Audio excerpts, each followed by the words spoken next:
Buff Nation? Let's go. Welcome in to DNVR Buffs Primetime. We're presented by Illegal Pete's, everyone's go-to spot for burritos, buddies, and beers. Jake and RK here. I think we've got a pretty fire show lined up. Yeah, we got some good topics to talk about today.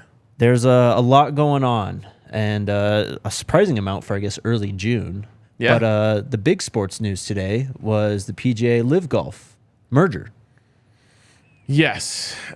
What a wild saga that is. Extremely wild. We'll get into it, Yep. and we'll talk the equivalent of, I guess, a college football merger of that magnitude. And we start with what's going on just NIL-wise. Lots of things going on in the country. Lots of things being said. NIL, a huge topic. First off, we mentioned this, I believe, a week or two ago, how Congress was trying to, institute some laws to help out NIL. Well, 5 collectives are meeting with them today. Tennessee's, Ole Miss, Clemson's, Georgia's, and Washington's, just to try and figure out how collectives play into NIL, the college football landscape, and if they're going to be a thing. They should be outlawed. Well, that's kind of what they're arguing against here. Yeah. It's been obviously a massive advantage for some schools and disadvantage for others. And to me, it has nothing to do with that. Obviously, CU has been behind the 8 ball a little bit with this, but that's not my reason why I'm against it. I've said it on the show before, but I'll say it again. It's against the spirit of the NIL idea. Mm-hmm. Now, would it have been great if like all the schools had these and all the schools are getting paid, all the players are getting paid? Like, I don't want to take money out of the players' pockets. And I think that would be an unfortunate side effect of this happening. But this is not what NIL was about. It wasn't supposed to just make it so you could pay players. In fact, it was supposed to be a compromise between paying players straight up and not letting them make any money off of who they are. So, to me, the collectives muddy the waters and essentially just means you can just write checks for players now, and it makes college football one giant NFL free agency. Yep. Where just players go to the highest bidder. And I think that's a bad thing for the sport. So to me, get rid of the collectives, go back to just, if a business wants to pay a kid money to advertise for them or to wear their shirts or to do a signing at their bar, that's great. But let's try to avoid just writing checks for players. So this article is written by Pete Nakos of On3. Just a few things to pull from this. A drafted bill for Congress that On3 received from a source last month would establish an NIL clearinghouse, which would have the power to fine anyone, sue anyone, and ban anyone from participating in college athletics. Wow. A bit further down, just talking about paying players and how things might look in a few years, revenue sharing was brought up. The Big Ten and SEC are positioned to be successful if college athletics does move to revenue sharing, as the conferences currently have the 2 richest TV deals.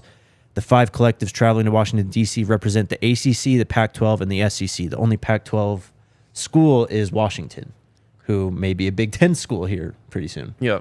People are coming after me for having red on my shirt. I feel like a USA soccer shirt is fair game. I think so. I think you're safe there. I mean, I feel like... By the way, Travis and Shador and Coach Prime and everyone else is wearing red every day now, so... Yeah. Go after them. Another article from Andy Wittry of On3. We talked a lot about this NCAA college football game, and the headline of this is Players Suggest Potential Holdouts Over NIL Payouts for EA Sports College Football. There's a quote here from General Booty, the Oklahoma quarterback, related to John David Booty. Yes. He was asked at this NIL summit not too long ago about it. He said, "We've actually been talking about that in the locker room. We've all talked about it because we want the game to come out, obviously. But we were saying if they come out and try to lowball and say we want to give everyone $200, well, guys, maybe like Caleb Williams may say no, then he's not in the game. Then all the USC fans who want to buy the game and play with him are out of luck." And then he continued, and then he does it, and someone else does it. It's a domino effect. It's ruined. I think it's going to be very critical how they put it together. They are going to have to, they wrote this wrong, pay one price, assuming is what they were saying. He says $600 to $800. Remember, we talked about this and they were planning on $500 for every single player. So this is already, they talked to Jalen Daniels, the Kansas quarterback. He kind of agreed, said same thing. I could definitely see it, especially with the highest college football players that wow, they really messed this up in the nation right now. If they're getting paid, as you know, somebody a lot of people don't know of, and they're the most known person in college football, I can see their agent saying, all right, what's going on here? That's not how this works, though. Like, you can't create a sliding scale of paying each player more or less money based on how popular they are. That would be, first of all, an impossible algorithm and probably take away the ability to make any money off the game, which, if there's any lesson we've learned today, Yeah. it's that anything and everything boils down to money. Yep. So it's not like EA is trying to put out NCAA college football 2024 for the love of the game. They're trying to put it out because it's going to sell and make them a bunch of money. Yep. And they have the rights and ability to do so. So they're not going to make that compromise. Now, if you remember, I believe there was 2 players who did this. Michael Jordan, and then I think Barry Bonds also just like didn't sign on. Like they said, like, I'm not going in the video game. And like Michael Jordan, his brand was so big that makes perfect sense, right? He's like, by putting me in there, you're like kind of getting the Jordan brand into your game for whatever it's just like they write a check to the NBA PA and everyone splits it just like this would be. And so you could do that. If Caleb Williams says, nope, I'm not taking the $800 to put me in there, which obviously he won't even be there next year, but that type of player, that's fine. They'll just put quarterback USC. Yep. And everyone will know who it is. Quarterback number 13. Yeah, exactly. Just like they used to. So I understand why some guys would say, well, I'm worth this, that, or the other much.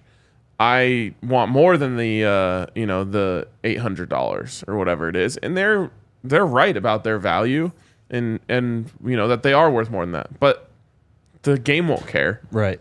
Because they have Travis Hunter and Shador Sanders and everyone else. Yeah. And no USC fan is saying, well, I'm not buying the game unless Caleb Williams is on there. And by the way, people were doing it with whole rosters for all of college football. People easily go in there and edit quarterback number 13 to say Caleb Williams, and it'll all be fine. The final article we'll talk about today, also by Pete Nakos of On3. Former USFL president launches spring league for high school recruits with less restrictive NIL rules. Now, this is interesting. This is crazy. So Brian Woods, the founder of the spring league, the recent iteration of the USFL, announced the Prep Super League. It's consisting of 12 teams spread throughout the country. Again, these are high school kids. Yeah. The league will recruit 4- and 5-star talent to play in its inaugural season in spring 2024. Plans for teams in Atlanta, Cleveland, Dallas, Houston, New Jersey, New Orleans, LA, Miami, Phoenix, San Diego, San Francisco, and Tampa. It's full on 11-on-11. They're scheduled to play they're going to be playing over scheduled 6 weeks, it looks like. But this is, we've kind of seen this in basketball with the G League, of course, but then just players just straight up going overseas and stuff like that. But now this is in high school. Like, these are literal high school guys still being recruited by colleges that are now being recruited by a high school prep league. My question is, can you accept NIL money and continue playing high school football? So that's the thing. They mentioned NIL in this. Here's the quote from, what's his name here? Brian Woods.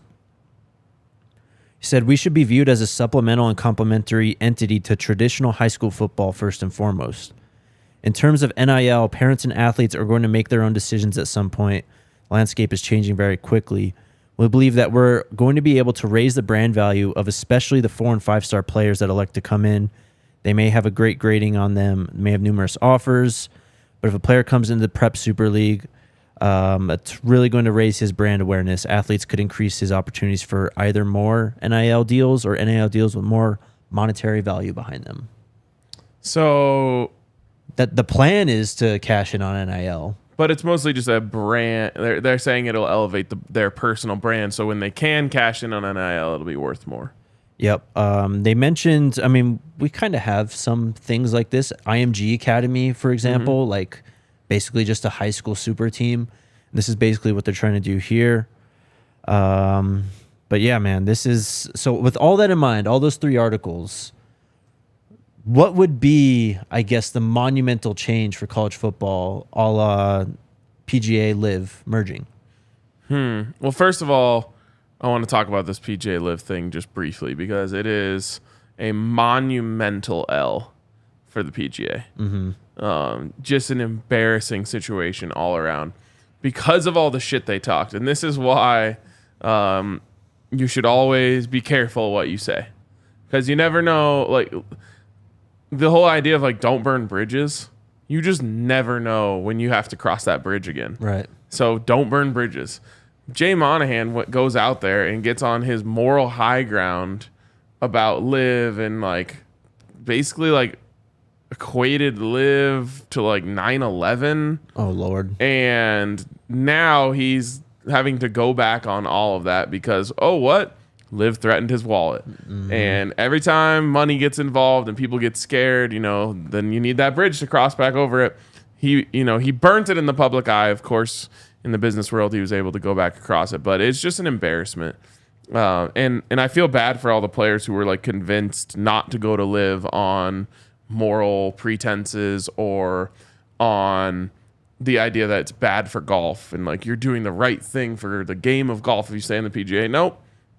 Those guys just went and secured the bag and you got left holding it because, you thought you were doing the right thing when in the end, the people who are at the top who are controlling the money really don't care about the right thing. They just care about the dollars and cents. Right.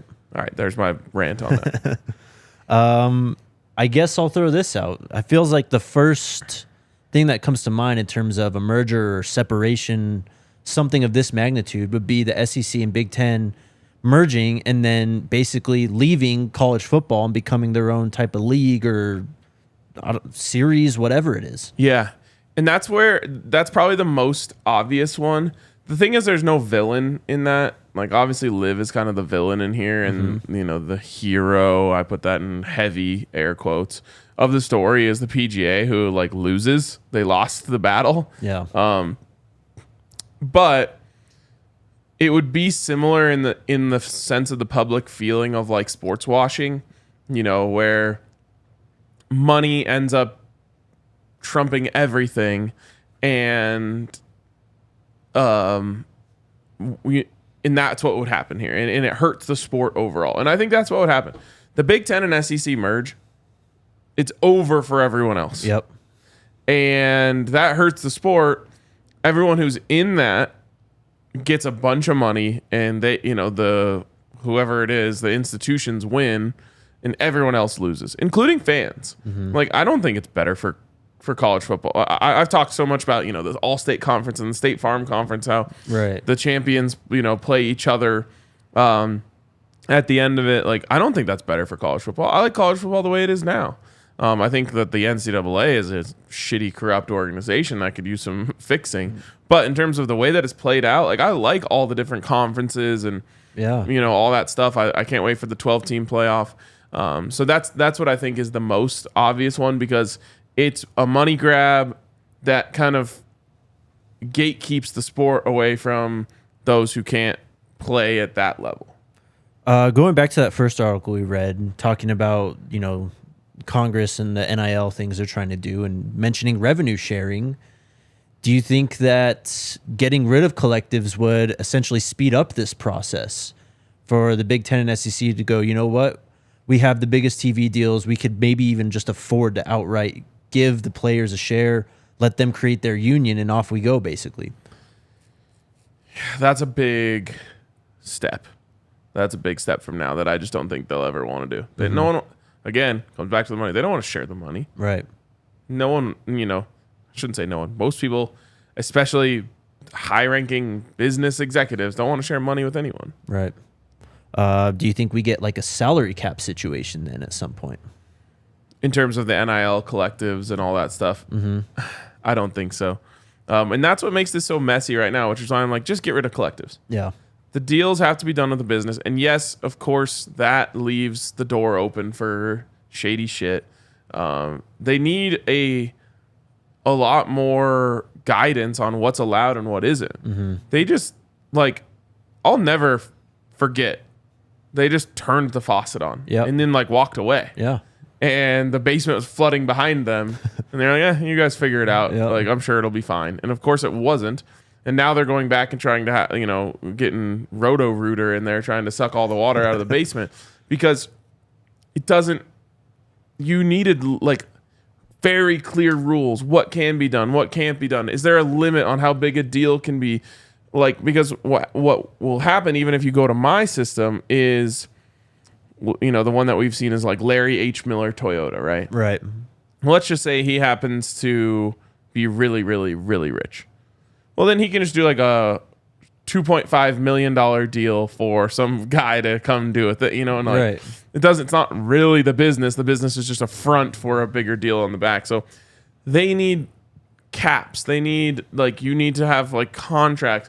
You need to have proof of itemized lists of what is being provided and what is being like received, right? Mm-hmm. Is that fair value for that type of work based on that player's level of celebrity?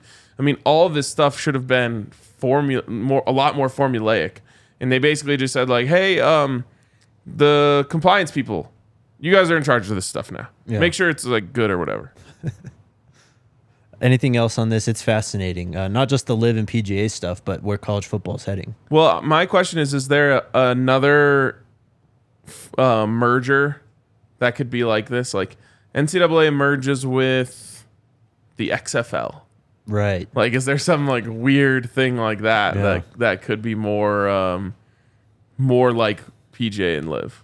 How about the Prep Super League merges with the SEC and the Big Ten, and then they all just and they just feed right in. Oh god, that's dirty.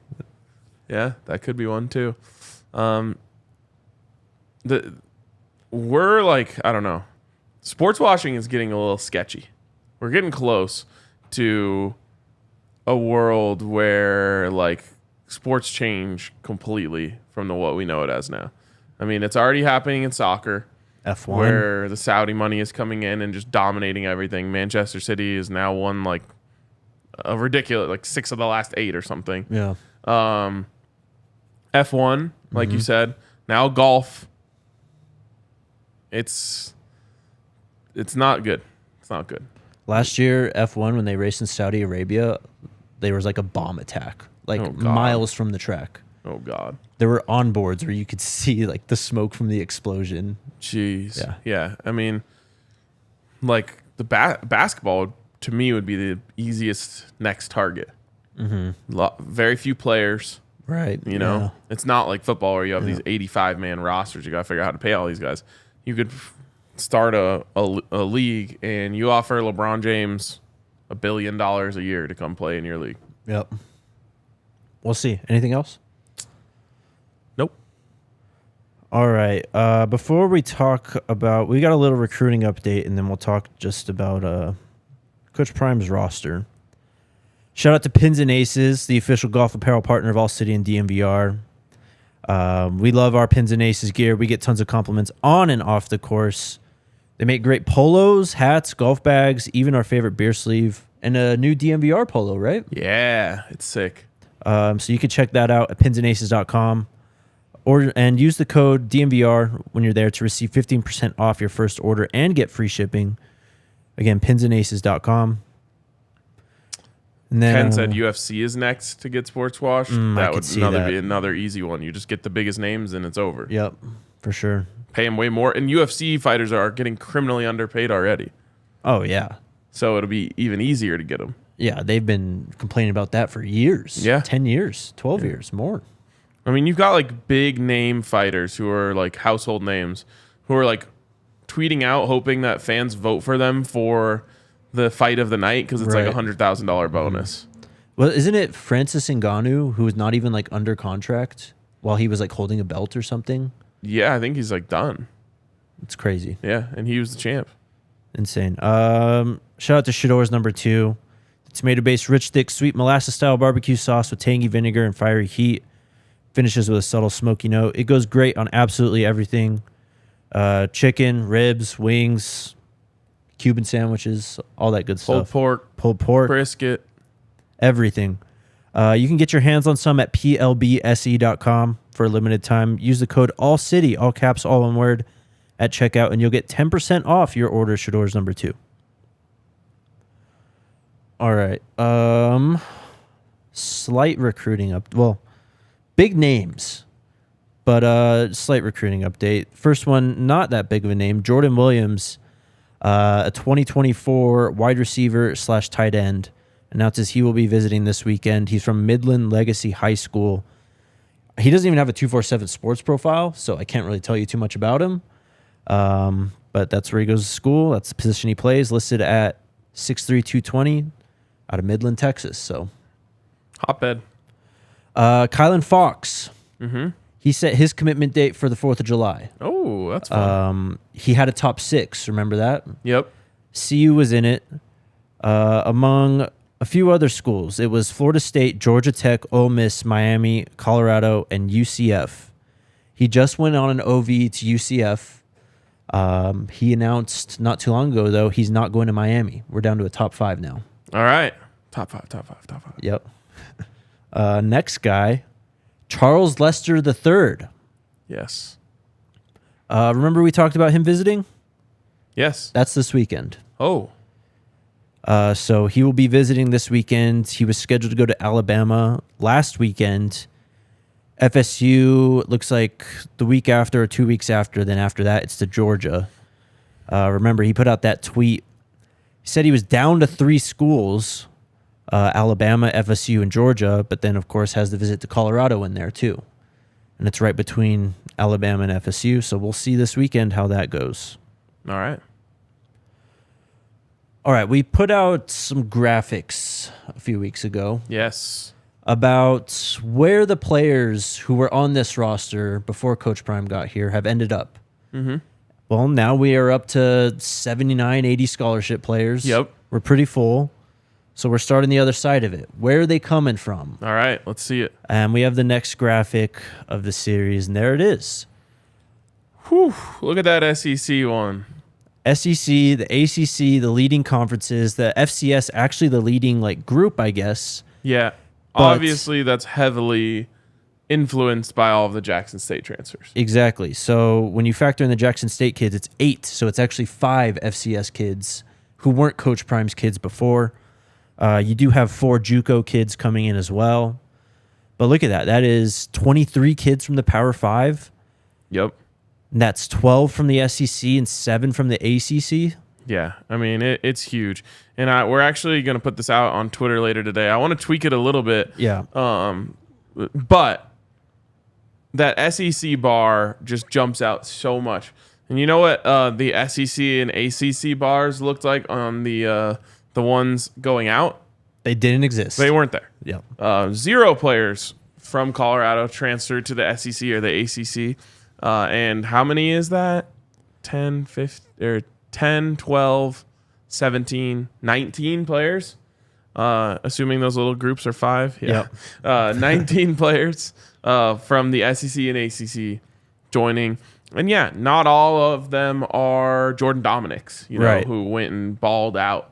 But there are Jordan Dominics mixed in with a bunch of guys who were recruited to that level for a reason, and maybe were recruited over and didn't end up getting, the type of burn that they were expecting. Your DeMoy Kennedys, Jaquez Robinsons. Right. But that is 19 players from the SEC and ACC joining. It's interesting that they didn't get one from the Big Ten, just randomly. That's the one conference. But I guess if you were to say what would be the weak area of the country in terms of this staff and recruiting, you would maybe say that. I mean, you did probably have Midwest, yeah. Sean Lewis and in Kent State, but yep, there's not as much ties. There's a lot, and not that that's a bad thing. Right. Your ties are to the South, which is where most of the best football players come from. Exactly. On the American Conference, 3 players there. Jimmy Horn, Alton McCaskill, Xavier Weaver. That's your 3 players from the American. Sheesh. Yeah. Tell me those guys won't make an impact this year. That's crazy, man. I mean, you see the American Conference logo, it doesn't get you fired up. And I know. then you hear those players and you're like, oh. Yeah. I just saw a Xavier Weaver doing like a little drill yesterday. And like one of the things they had to like jump over this thing. Right. He was like floating over it. Yeah. Dude can bounce. He's dope. Yeah. He is. What else do we have with this graphic? So someone mentioned in the comments, it shouldn't even say ACC. It should just say Florida State. Fair. The only other Levante Bentley's from Clemson. I honestly think the other 6 might be all Florida State. Name me some ACC schools. No Duke, no North Carolina. No North Carolina, no Miami. No Miami. No Boston College, no BC. Louisville. Is Pitt in that conference? Oh, there's a Louisville.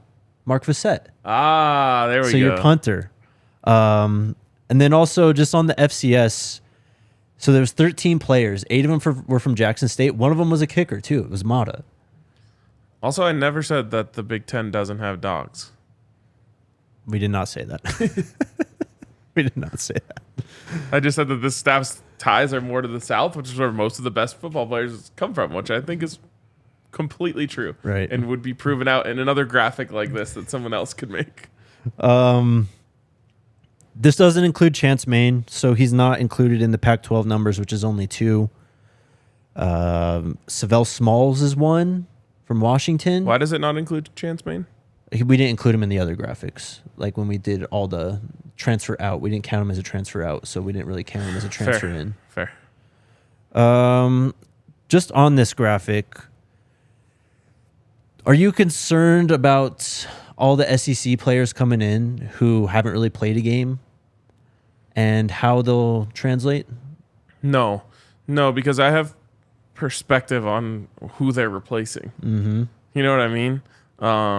A lot of these guys are replacing players who also weren't playing on a 1-11 Pac-12 team. Right. You know, most of them are coming from very successful SEC teams where at the very least they were taught what it takes to win. Mm-hmm. Unfortunately, no one who's come through Colorado over the last 6 years has learned what it takes to win because they didn't win enough to learn. Right. So I'm honestly really excited about it because I think it's a little bit of an experiment in how big the gap is between the Pac-12 and the SEC. Yep. Can SEC backups come and be great in the Pac-12? I honestly think the answer is yes. And I think we're going to find out. And this could be huge for Colorado going forward. If you bring in these guys, let's just use Demoy Kennedy and Jaquez Robinson as examples. If those guys come from the SEC where, you know, bigger names were put in front of them on the depth chart and ball out in the Pac-12, the Buffs will just be able to use that pipeline forever. Oh, yeah. As long as Coach Prime's here. Right. Where you go to Alabama and you say, hey, look, man, I know you were a high 4-star. Since you got there, they've recruited 2 5-stars. You only played in 4 games last year, but we still believe in you. We want you to be our starting linebacker. Right. You come in here, you ball, you go to the league. Look at Bo Nix. He was this isn't apples to apples, but it's something that we can rely on here. And in the SEC, he had his moments. I mean, a lot of it was rough, but he had his moments. He comes to the Pac-12, and we're talking about this guy in the Heisman conversation now. Yep. So the drop off, I don't even want to say drop off, but the just difference in talent in the conferences, there's a pretty stark difference, but it's also translatable. Mm-hmm. Well, and I also think there's a style of player that it can be very valuable in football that works better in the Pac-12 than they do in the SEC. That might be like a slightly undersized linebacker who can fly. Right. Like that might not work in the SEC because those offensive linemen are so big and so strong that if they get their hands on a guy who's 220 pounds, he's done. Yep. But that doesn't mean you can't be a great football player. And even a guy who can succeed in the NFL once your body develops a little bit more. But these guys, you're a 4 or 5 star player and Alabama gives you an offer, like you're going to go, you want to go there. Right. And so you end up there and you realize, oh, your game might not be that suited for the SEC. Same thing to go for like a little scat back speed guy, like DeAnthony Thomas. Yeah. That's a player who's going to thrive in the Pac-12 because it's so spaced out and, you get the ball out there and you can move around. In the SEC, that guy might not be as much faster as the DBs as he is in the Pac-12. And again, I think you're probably better off coming to the Pac-12. So very much not in all cases, just for certain specialty players, coming to the Pac-12 and really displaying what you do so that when you get to the NFL, they know how to use you. Rather than, going to Alabama because you're really fast, but then there's 2 other guys who are just as fast as you and happen to be 6'3" that you don't get on the field and, you never get your chance to shine. Right. Last little point I want to make on this graphic, just the FCS players. Because people are going to see this, of course, and they're going to go, oh, FCS, blah, blah, blah. You're, trying to bring these kids up. This includes Shador Sanders. This includes Travis Hunter. Yep. Tyler Brown. Yep. This includes Shane Cokes, Yep. who's at FCS. Right. This includes Landon Beebe, who was at FCS last year. Your boy. He played all 11 games last year. Yep. I mean, people can dog on it, but these are going to be players that are really kind of making or breaking CU season this year. Absolutely. Absolutely. And, I mean, the 2 most important players on the team. Yep. I would argue. Yep, for sure. Do we want to throw up the old one in comparison real quick? Yeah, let's do it. So here's a look at the old graphic, or I guess the transfers out. It's probably uncommitted, could probably be updated. This is not completely updated. This is just from when we posted it a few weeks ago. But yeah, so the uncommitted is gone down a bit, but not much Power 5 though. Not much at all. No, a lot less, that's for sure. And it's just jarring that the SEC and ACC aren't even on this graphic. Mm-hmm. And that's the biggest 2 bars on the other graphic. Yep. And those are 2 of probably the 3 best conferences. Well, and just the in-conference stuff, too. Look at how many guys went in conference, at least 9. They only took 2 Pac-12 guys, I think, from when they were bringing guys in. One was Savell Smalls. I can't remember the other one. Who's the other one? Whatever. Anyways, there it is, though. We'll have one more. I want to do one more graphic of the stats like we did last time, like the production coming in. Oh, yeah. That's going to be a fun one. So I've already got that figured out. That one is going to be jarring. We can do it after the show. I've already got the stats and everything. Sweet. So I think I have one more thing here. So on topic, on 3 today, Matt Zenitz posted the biggest spring transfer portal winners, Ryan. Okay. He gave out a top 12 and had 3 honorable mentions. Where do you think Colorado landed? What was the headline again? Spring transfer winners? Yep. 3rd. They are in the honorable mentions. Wow. Number 1, Auburn. 2, USC. 3, SMU. Ole Miss, Alabama, Florida State, Louisville, Miami, Arkansas, LSU, Cal, Oregon, and then honorable mentions, Ohio State, Colorado, Tulane. It's hard for me to argue too much because I don't know the list of players that these other schools got. Mm-hmm. But, man, all of those FSU guys were in the spring. Jaquez was in the spring, right? Yep. Alton McCaskill is in the spring. Mm-hmm. They got some players in the spring, man. When everyone said they couldn't. Yep. Savell Smalls. All these guys. I can't. If you scroll up a bit of list, someone said who the other Pac-12 player is. It's a kicker. It was Jace Feely. Oh, right. Lisa, appreciate you.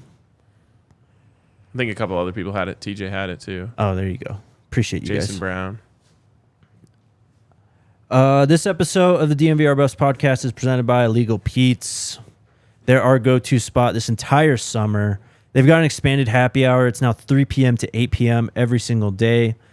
You can check that out at all 12 of their locations.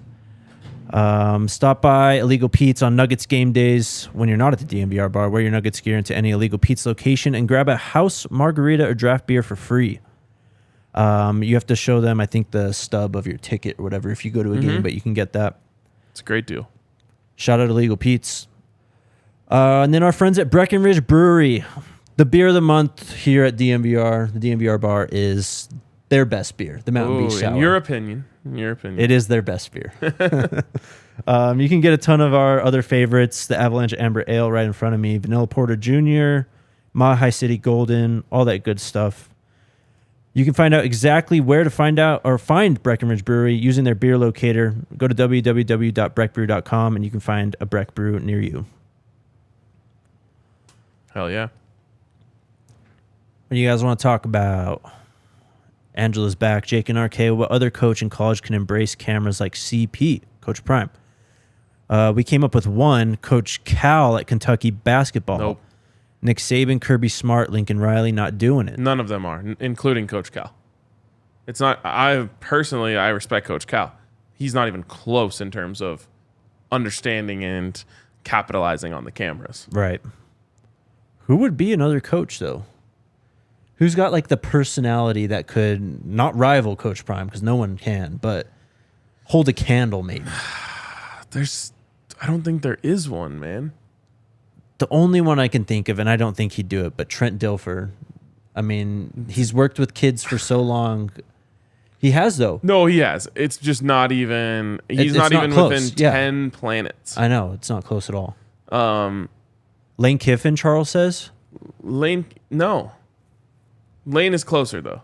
Right. And I think that's why he was number 2 on the Big Game Boomer coaches with the most swag. And we're like, oh my God, it's one, and then an eternity, and then number 2. There's just no one now there are people who could, if they were to enter this world. Is Trent Dilfer coaching? Or were you just saying random? No. Where He's is the head coach at UAB now. Okay. All right. He definitely understands the cameras because he worked with them just like Coach Prime for a long time. Yeah. So that changes things. There are people that could enter the space who could make a similar splash, not the same splash, but it's very few, man. It's like if Michael Jordan were to start coaching college basketball, then yeah, he could make that type of impact. But that's the level we're talking about here. Yep. McAmilly says Cordell Stewart if he wanted. Cordell's still hanging around the facility, by the way. Have you been watching him? He's just going to join the Buffs staff. Basically. It's amazing. I love it. But even then, he wouldn't be able to do it at the level of Coach Prime. Right. Sean's asking, have y'all started planning for TCU game yet? Thinking about flying to Denver, 8:30 for Braves Rockies. Come to DNVR Bar, 8:31. Fly out to DFW, 9:1 for the game. Wow. Yes, we have our plans. I venture to say we might be able to announce tomorrow. Hell yeah. Maybe even on social later today. Okay, sweet. The plans are locked in. We should have a guest tomorrow, too. Oh. Yep. Big day. Angela again. Is CU a tourist attraction now? The Miami Heat strength team stopped by CU. Did you see that also? No. Visit Denver and ride over to CU to see Bucky, Darius, Unk, Shiloh, and Coach Prime. Yeah, it wasn't like Spo and all like the players and stuff, but it was like 3 or 4 coaches from their strength staff. They talked about with Coach Mo just about strength programs and stuff like that. So. That's cool. Yeah, I would say that it is a tourist attraction now, but not for just anyone. You have to be like a certain level of person to be able to, just walk in the building. Yep. They mentioned the energy though. They loved it. That's awesome. The energy's crazy. It is. Big Teasy, why do you think Bucky said Coach Prime told him he has to blur out Shiloh previous content, and they only show him passing videos of Shiloh when capturing others? I don't know what that means. So Well Off had they like blurred Shiloh out at one point. I think it was a joke. Probably. But they haven't really featured Shiloh too much. You see him. He's walking around like doing drills and stuff. He's not like completely absent, but he's not a featured like guy like the other guys. He's got his own channel though. So. That could be it. Yeah. Maybe he told them, like, let me save my stuff for my channel. Yeah. Sean asking, we haven't seen the pregame video today. Coach promised flying in Russell Wilson's private jet. Wow. Wow. That's sick. How about that? Russell Wilson's private jet. What a sentence. Let's not talk about him. I heard Syvion is there. Does anyone know if this is true? Interesting. Very interesting. Can the Buffs handle another running back? While you look that up, I'll answer the next one, which was, when is Neely coming back? Soon. And he'll be back on here. He will be. I don't know. Apparently, someone said they saw him in the back of a well-off video. Reach the People video, yep. Or a Reach the People video, okay. There's the picture. I mean, it's kind of hard. You and I wouldn't know. Yeah. I mean, there's another picture of him down here, though. Okay. Where is it? Is it right there? Yeah. Now scroll back. Right there. That's him. Man, that's... I don't know. Might be a reach. Yeah. Do we have anything else? That's it, huh? All right. That was a good show. It was a fun show. That was a fun show. Tomorrow should be a good one, too. By the way, today is the rumored meeting up on campus. Oh, really? Yep. Did they... Or I guess it's not rumored. There is a meeting on campus today with the regents to discuss a football matter. Right. So what's the deal when, like, they have to, like, when they vote or something, they have to, like, say they're going to vote on decisions? Or what is it for the regents? Yeah, you have to, like, announce that you're voting on something. Okay. And that's when we really should actually pay attention to the regent meetings, because we've had, like, 18 of these. Yeah. I don't think there's officially a vote today. It's just, like, brainstorming or advice. I mean, it's got to happen soon, right? Like, a Pac-12 media deal's got to come down, something to kick this off. It's crazy. We've been talking about this since, like, January. Yep. Nothing. It is crazy. Before we get out of here, want to pay respects to a great Buff fan that we lost in the last couple days. Maybe the biggest CU basketball fan I ever knew. Her name was Elise Graninger. She was one of my best friend's moms, and huge CU fan. And just wanted to give her a little shout out on here and let the whole Graninger family know we're thinking of them. That's awesome. Yeah. Cool stuff. Thinking about you guys. Anything else then? I think that's someone from Rio de Janeiro checking in the chat. Wow, that's how about sick. that? Or worldwide, baby. Same time, same place tomorrow. Let's go Buffs. Let's go Buffs.